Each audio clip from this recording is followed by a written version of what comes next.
చూస్ country delight, live better. ఇప్పుడే country delight app ని download చేసుకోండి.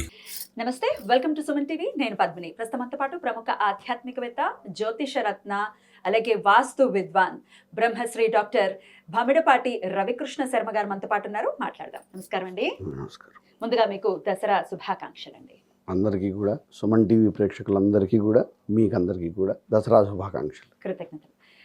దసరా పండుగ ఏదైతే ఉందో సంవత్సరంలో వచ్చేటటువంటి 4 నవరాత్రుల్లో కూడా అంటే శాక్తేయ పద్ధతులు అమ్మవారి గురించి ఒకవేళ మనం మాట్లాడుకుంటే ఈ దేవీ నవరాత్రులకే ఎక్కువ ప్రాచుర్యం ఉంది. ఎక్కువ మంది కూడా పాటించేటటువంటి పరిస్థితి ఉంటుంది. మిగతావన్నీ కొంత గుప్తంగా చేసుకునేటటువంటి పరిస్థితి ఉంటుంది. అయితే దేవీ నవరాత్రులు ఎప్పుడైతే మనం మొదలు పెట్టామో జీవితంలో, అప్పటి వరకు జీవితం ఒక ఎత్తు, దాని తర్వాత జీవితం ఒక ఎత్తు అనేది వింటూ ఉంటామండి. అయితే 9 రోజులు ఆడవాళ్ళకు ఒకవేళ కుదరని పరిస్థితుల్లో అష్టమి, నవమి, దశమి వేడుకలను అయితే ఖచ్చితంగా ఘనంగా జరుపుకుంటారు. మరి ఈ 3 రోజులు ఖచ్చితంగా చేసుకోవాల్సినటువంటి ఆరాధన ఏమిటి, అమ్మవారికి ఎలా శరణు వేడాలి ఇత్యాది విషయాలు మీ ద్వారా. సంతోషం. యాదేవి సర్వభూతేషు శక్తిరూపేణ సంస్థిత. నమస్తస్యై నమస్తస్యై నమస్తస్యై నమో నమః. శ్రీ గురుభ్యో నమః. అమ్మ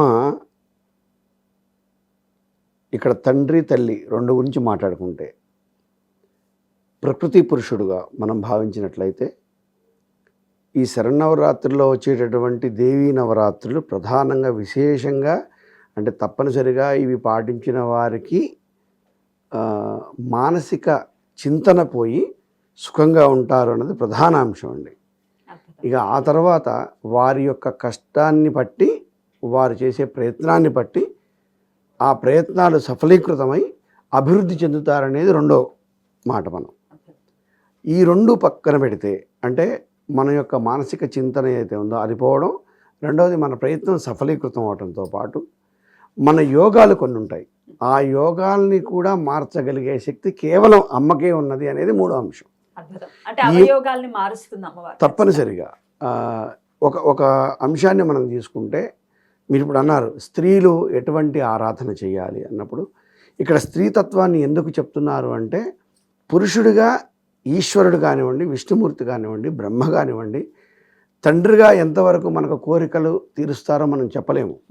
కానీ అమ్మ తప్పనిసరిగా తన యొక్క సంతానమైనటువంటి మనందరి కోరికలు తీర్చడానికి కొంత కూడా విముఖత చూపించదు అని చెప్పి మనకి శాస్త్రవచనం.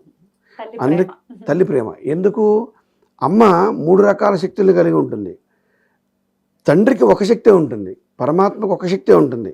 మీరు వెళ్ళి నాకు సంపద కావాలంటే ఆయన సంపదని సృష్టించడు, సంపద కావాల్సినటువంటి మార్గాన్ని సృష్టిస్తాడు. మీకు ఒక ఉద్యోగం కావాలనుకోండి, ఉద్యోగానికి కావాల్సినటువంటి అవకాశాన్ని ఇస్తాడు, ఉద్యోగాన్ని ఇప్పించాడు. కేవలం తండ్రి యొక్క, పరమాత్మ యొక్క తత్వం అలా ఉంటుంది. అమ్మ అలా కాదు. అమ్మల గన్నయమ్మ, ముగురమ్మల మూలపుటమ్మ, చాలా పెద్దమ్మ, సురారుల గన్నయమ్మ, కడుపారడి బుచ్చినయమ్మ, తన్నులో నమ్మిన వేల్పుటమ్ముల మనమ్ముల నుండెడి అమ్మ, దుర్గమాయమ్మ, కృతాబ్ధినిచ్యుత, కవిత్వ మహత్వ పటుత్వ సంపద. ఎంత చక్కగా పోతన గారి యొక్క వచనం అండి. అంటే కవిత్వ మహత్వ పటుత్వ సంపదలు. ఏమిటి మహత్వ పటుత్వ సంపదలను మనం కనుక తీసుకుంటే, మహత్వం ఇచ్ఛాశక్తి, జ్ఞానశక్తి, క్రియాశక్తి స్వరూపిణి ఆవిడే. ఈ 3 శక్తులే మనం కలిగి ఉన్నాం. ఈ 3 శక్తులే మనని ఆవరించుకొని ఉంటాయి ఎప్పుడు కూడా. ఈ ఇచ్ఛాశక్తి, జ్ఞానశక్తి, క్రియాశక్తుల్లో మనం అసలు క్రియాశక్తికి, ఇచ్ఛాశక్తికి ఎవరైతే మూలాధారమైనటువంటి అమ్మ ఉందో వాటికి జ్ఞానశక్తి ప్రధానాంశంగా మనం తీసుకుంటున్నాం. అంటే ఒక 10 నిమిషాల సమయం దొరికితే దేశ రాజకీయాల గురించి మాట్లాడుకోవచ్చు, ఇప్పుడు నేటి పరిస్థితి గురించి మాట్లాడుకోవచ్చు, ఇప్పటికి ఈ మధ్య రిలీజ్ అయిన సినిమా గురించి మాట్లాడుకోవచ్చు, ఇప్పుడు ట్రెండింగ్ క్రికెట్ గురించి మాట్లాడుకోవచ్చు, అమ్మవారి గురించి కూడా మాట్లాడుకోవచ్చు. అంటే దీన్ని యోగం అంటారు, జ్ఞాన సంపద. అంటే ఏ సమయానికి ఎలా ప్రవర్తించాలో, ఏం మాట్లాడాలో అమ్మ స్వరూపం, అమ్మ మనకు ప్రధానాంశంగా చెప్తూ ఉంటుంది. మీరైనా దుర్గాష్టమి, మహానవమి, విజయదశమిలో స్త్రీలు ప్రముఖంగా ఏం చేయాలి అంటే, అమ్మకి 2 ఇష్టం అండి. స్త్రీల ద్వారా తను చేయించుకునేటువంటి సేవల్లో ప్రధానంగా 2 ఇష్టం. ఒకటి అలంకారం ఇష్టం అమ్మకి. స్త్రీ అంటేనే అలంకారం, అలంకారం అంటే స్త్రీనే. అలంకారానికి మరో రూపం చెప్తే స్త్రీకే చెప్తారు, పురుషులకు చెప్పరు.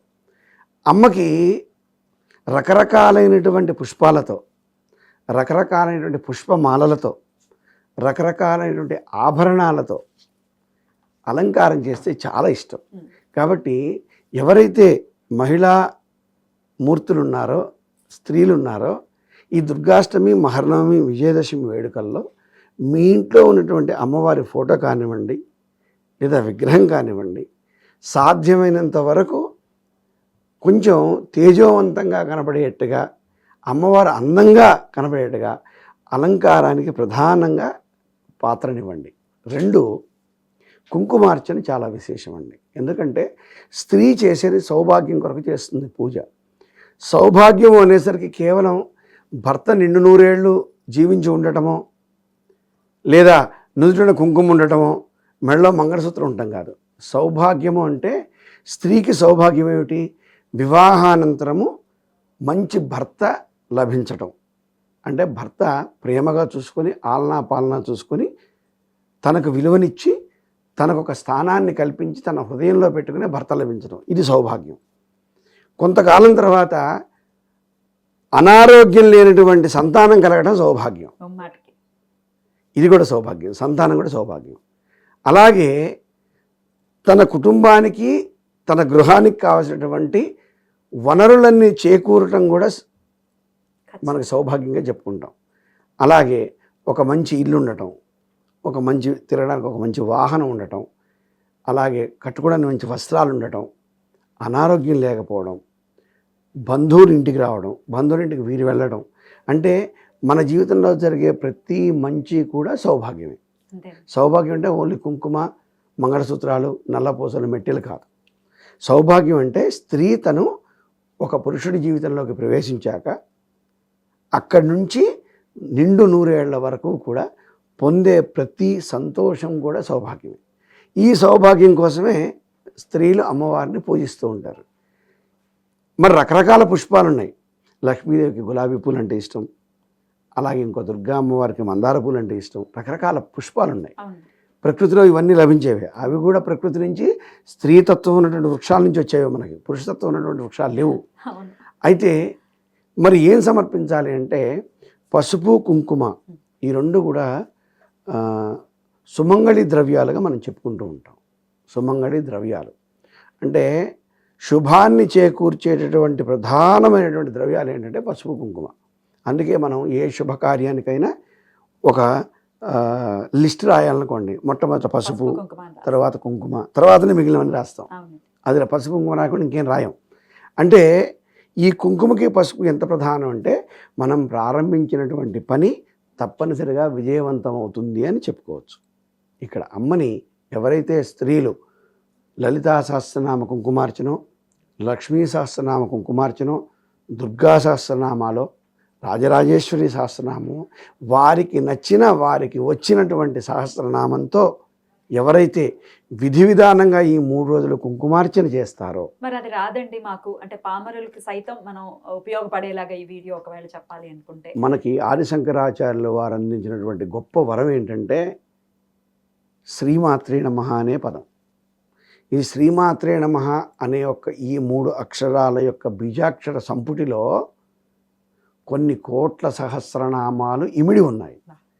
ఎవరైతే ఈ యొక్క నామాన్ని, అంటే ఈ యొక్క సహస్రనామాలు రావు, చదవడం రాదు, నోరు తిరగదు, తెలుగు రాకపోవచ్చు, ఇంగ్లీష్ రాకపోవచ్చు, హిందీ రాకపోవచ్చు, అంటే ఏ భాష రాకపోవచ్చు, అటువంటి వారికి కేవలం శ్రీమాత్రే నమః, ఓం శ్రీ మాత్రే నమః అనే ఒక్క పదంతో ఎవరైతే కుంకుమార్చన చేస్తారో, ఓ 1000 సార్లు అనడానికి ఏముంది, ఎంతో సమయం పట్ట.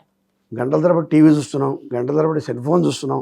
అమ్మవారిని చూస్తే ఏముంది, ఒక అరగంట సేపు, అరగంట సేపు ఓం శ్రీమాత్రే నమః అని గనక మనం పూజ చేయగలిగితే తప్పనిసరిగా మళ్ళీ శరన్నవరాత్రులు వచ్చేంత వరకు ఉన్నటువంటి ఈ 365 రోజుల కాలం కూడా మీకు ఏదైతే దుష్పరిణామాలు ఏర్పడాలో, యోగాలు ఏవైతే తప్పాలో, అంటే చెడు యోగాలు చాలా ఉంటాయి మనకి. 300 యోగాల్లో దాదాపు 260 యోగాలు చెడు యోగాలే ఉంటాయి మానవుడికి. ఈ 260 యోగాల వల్ల వచ్చేటువంటి అనర్థాలు ఏమున్నాయో, అరిష్టాలు ఏవైతే ఉన్నాయో, వాటన్నిటినీ కూడా తొలగించుకోవాలంటే కేవలం ఒకటే నామం శ్రీమాత్రే నమః అమ్మవారిని ధ్యానం చేసుకో. అద్భుతం అండి. చాలా చాలా అంటే చాలా సులభతరంగా ఎలా చేసుకోవాలో ఒక్కొక్కళ్ళకి భయం వేసేస్తుంటుంది. పూజ అంటేనే భయం వేసేస్తుంది. అమ్మో! లలిత చదవాలంటున్నారు. లలిత ఏమో మరి ఎటువంటి పరిస్థితుల్లో తప్పులు చదవకూడదు. మరి ఎలాగండి మాకు రాదు అనుకునే వాళ్ళ కోసం ఇది చాలా చాలా ఉపయోగపడుతుంది. వారి వారి శక్త్యానుసారం అమ్మవారి అనుగ్రహం చేత ఖచ్చితంగా మీరు చెప్పినటువంటి విధానాన్ని పాటించుకుని ఈ 365 రోజులు ఇక్కడి నుంచి మొదలుకొని వాళ్ళ వాళ్ళ జీవితాల్లో చాలా శుభాలు జరగాలని మనస్ఫూర్తిగా కోరుకుంటూ చాలా చక్కగా మాకు వివరించినందుకు కృతజ్ఞతలండి. నమస్కారం.